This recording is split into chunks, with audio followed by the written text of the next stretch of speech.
Assalamualaikum warahmatullahi wabarakatuh. Halo anak-anak semuanya, selamat datang di video pembelajaran ekonomi bersama saya Nova Prasetyo. Nah, pada video pembelajaran materi kali ini kita akan membahas tentang struktur pasar.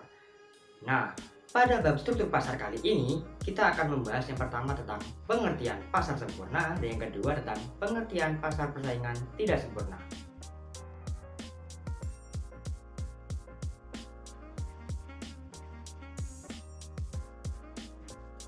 Yang pertama tentang pasar persaingan sempurna atau dalam bahasa Inggris disebutnya perfect competition market. Di sini adakah yang tahu anak-anak semuanya tentang pasar persaingan sempurna?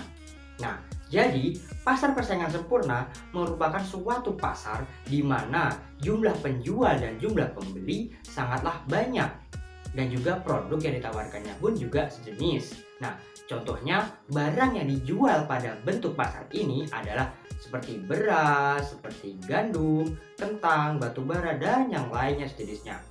Nah, agar memudahkan atau membedakan dalam pasar persaingan sempurna memiliki ciri-ciri sebagai berikut. Nah, ciri-ciri yang pertama, pasar persaingan sempurna itu jumlah penjual dan jumlah pembelinya sangat banyak. Nah, artinya jika ada suatu pasar di mana jumlah penjual dan jumlah pembelinya banyak, maka bisa dikatakan pasar tersebut merupakan salah satu jenis atau dinamakan pasar persaingan sempurna. Nah, ciri yang kedua adalah barang yang dijual bersifat homogen atau barang yang ditawarkan tidak sejenis. Nah, ciri yang ketiga adalah tidak adanya campur tangan pemerintah dalam hal penentuan harga. Nah, di sini perlu diketahui dan juga perlu digarisbawahi bahwa arti campur tangan pemerintah di sini seluruh harga atau patokan harga itu yang menentukan adalah full dari para penjual. Misalkan contohnya dalam pasar persaingan sempurna, jika seorang penjual menjual beras 1 kilo seharga 30.000, maka itu sudah menjadi kewajiban sang penjual atau yang menentukan harga adalah sang penjual. Artinya pemerintah tidak ikut campur dalam hal penentuan harga. Itu ciri yang ketiga. Nah, untuk ciri yang keempat yaitu penjual adalah price taker atau pengambil keputusan harga. Nah, di sini berkesinambungan atau berhubungan dengan ciri yang ketiga sebagai faktor produksi, sebagai pemerintah tidak ada campur tangan. Artinya di sini penjual memiliki kewenangan penuh atau dalam hal pengambil keputusan harga. Misalkan penjual memberi keputusan harga untuk beras 1 kilo seharga 30.000, maka beras tersebut juga dihargai seharga 30.000. Itu ciri yang keempat. Nah, untuk ciri yang kelima adalah faktor-faktor produksi itu bergerak secara bebas. Nah, artinya banyak sekali faktor produksi yang dijual dalam pasar persaingan sempurna. Nah, dan itu semua bergerak secara bebas. Nah, kemudian ciri yang keenam yaitu konsumen mempunyai posisi yang sangat kuat sekali untuk melakukan hal yang disebut tawar-menawar. Nah, di sini perlu digarisbawahi, artinya kalau dalam penjual yang menentukan atau penjual lah yang berhak menentukan sepenuhnya dalam penentuan harga, nah maka pembeli atau konsumen di sini memiliki posisi yang sangat kuat atau memiliki peran yang sangat penting dalam hal tawar-menawar. Misalkan tadi kan disebutkan bahwa penjual menjual beras 1 kilo seharga 30.000, maka konsumen atau pembeli pun juga berhak atau memiliki kewenangan untuk melakukan proses tawar-menawar. Bisa ditawar misalkan 15.000 atau 10.000 dan yang seterusnya. Itu merupakan ciri yang keenam dari pasar persaingan sempurna.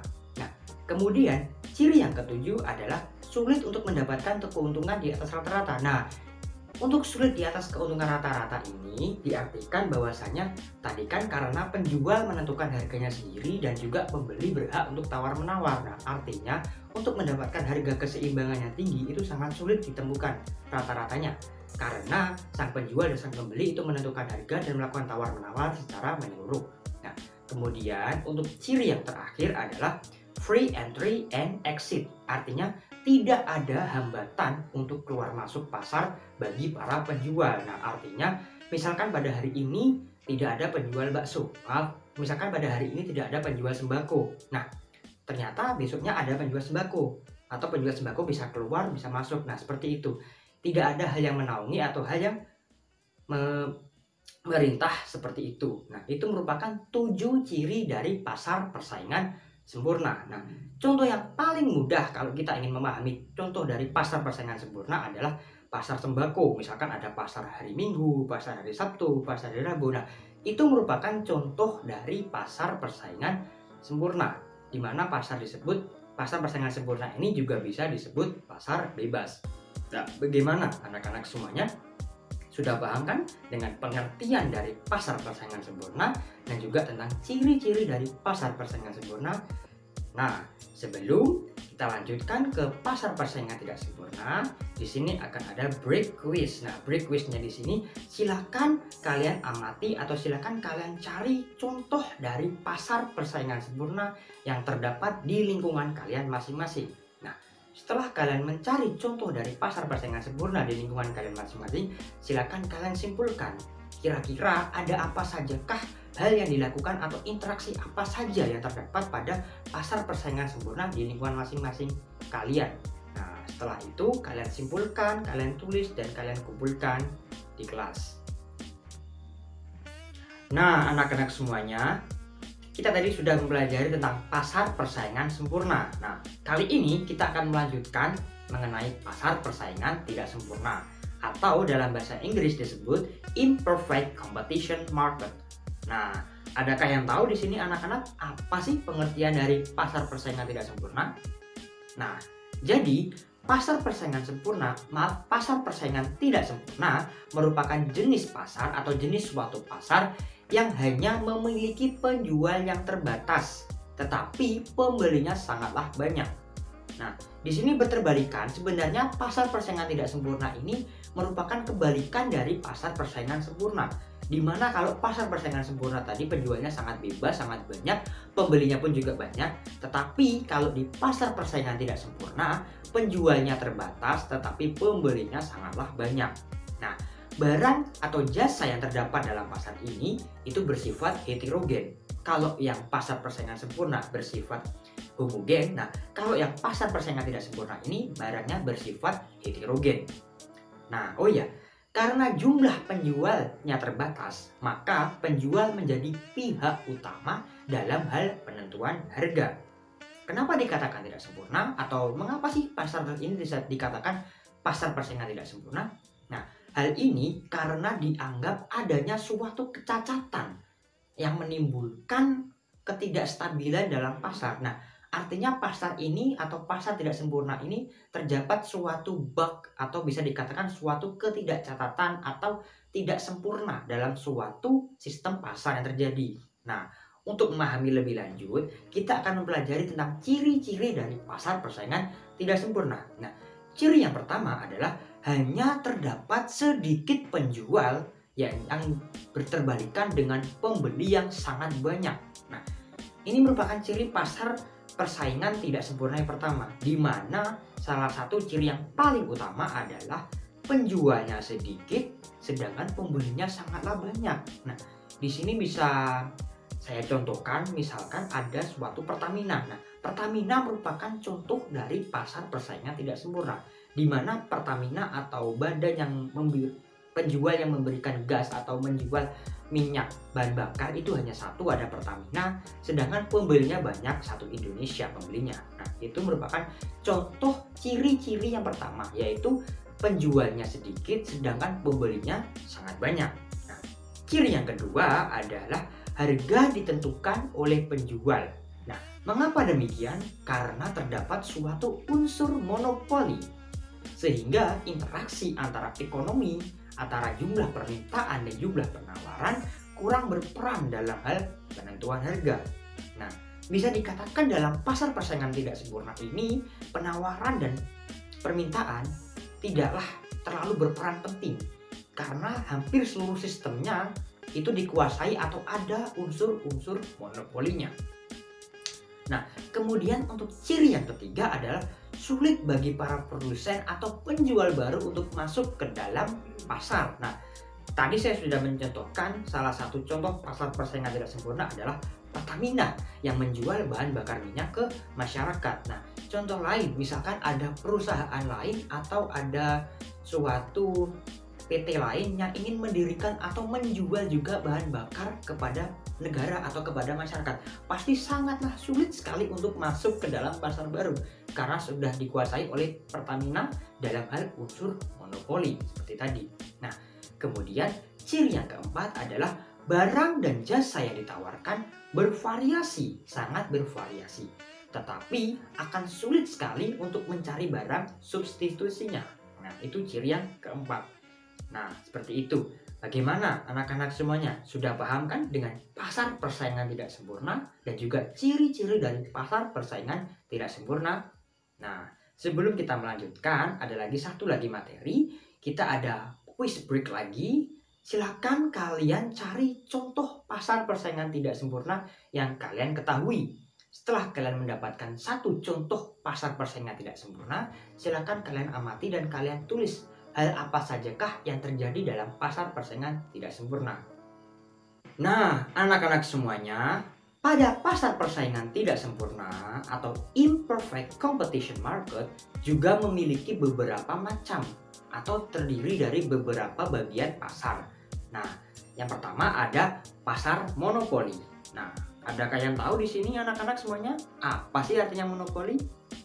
Nah, untuk lebih mudahnya kita mempelajari tentang pengertian dari monopoli itu sendiri. Monopoli sendiri sebenarnya terdiri dari dua kata. Yang pertama ada mono yang berarti satu dan ada poli yang berarti penjual. Ya, betul sekali. Sesuai dengan namanya, pasar ini hanya ada satu penjual. Nah, sebagai penentu harga. Nah, karena tidak ada yang menyaingi. Nah, dan barang yang dihasilkan tidak memiliki barang substitusi. Nah, contohnya seperti PLN, PDAM, PT KAI, Pertamina, dan lain-lainnya. Nah, bagaimana? Sangat mudah sekali kan kita mempelajari pasar monopoli dari contohnya. Contohnya paling simpelnya sudah saya utarakan tadi, ada Pertamina. Nah, tidak ada pesaing lain untuk dalam hal penjualan bahan bakar minyak selain dari PT Pertamina. Nah, itulah yang dinamakan pasar monopoli. Mono yang artinya satu dan poli yang artinya penjual. Seperti kita mudahnya, monopoli artinya hanya ada satu penjual yang tidak dapat ada saingannya. Nah, seperti itu. Nah, kemudian yang kedua, untuk jenis dari pasar persaingan tidak sempurna selain pasar monopoli, yang kedua adalah pasar oligopoli. Nah, pasar oligopoli ini berbeda dengan pasar monopoli. Pasar oligopoli ini dikuasai oleh beberapa perusahaan, tetapi jumlah barang yang ditawarkan tetaplah homogen atau satu jenis saja. Nah, pasar oligopoli biasanya dilakukan dalam upaya atau dalam bentuk upaya perusahaan potensial untuk memasuki suatu pasar. Nah, contoh dari pasar oligopoli ini adalah seperti industri motor, air mineral, industri rokok, dan yang lain sebagainya. Nah, di sini perbedaannya, kalau yang Pertamina tadi itu kan dia hanya ada satu yang menguasai pasar sehingga disebut dengan pasar monopoli. Tetapi kalau di pasar oligopoli ini terdiri dari beberapa penjual atau terdiri dari beberapa perusahaan yang menjual satu produk yang sejenis.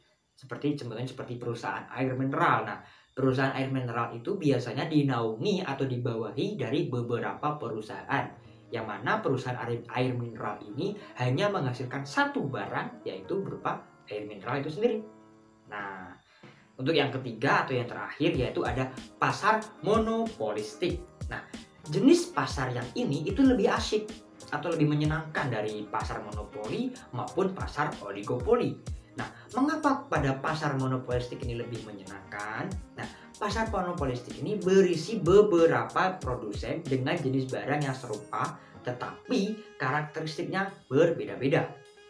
Produsen juga mempunyai kemampuan untuk memengaruhi harga pasar, tapi tidak terlalu besar dibandingkan dengan pasar monopoli dan pasar oligopoli. Nah, contoh dari pasar monopolistik ini yaitu seperti produsen sabun, produsen sampo, pasta gigi, dan sebagainya. Nah, seperti contohnya tadi, ada salah satu contoh perusahaan, contohnya perusahaan sabun. Nah, seperti kita ketahui semuanya anak-anak, perusahaan sabun atau produsen penjual sabun di Indonesia ini ada sangat banyak sekali.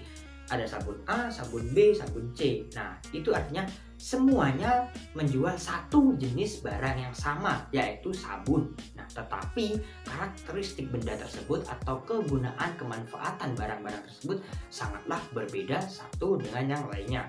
Nah, itulah yang dinamakan atau yang disebut dengan pasar monopolistik. Nah, bagaimana anak-anak semuanya? Sudah paham kan dengan semua materi yang sudah saya sampaikan? Yang pertama terkait dengan pasar persaingan sempurna, ciri-cirinya, dan yang kedua dengan pasar persaingan tidak sempurna, ciri-cirinya, dan juga dengan berbagai jenis macam pasar persaingan tidak sempurna.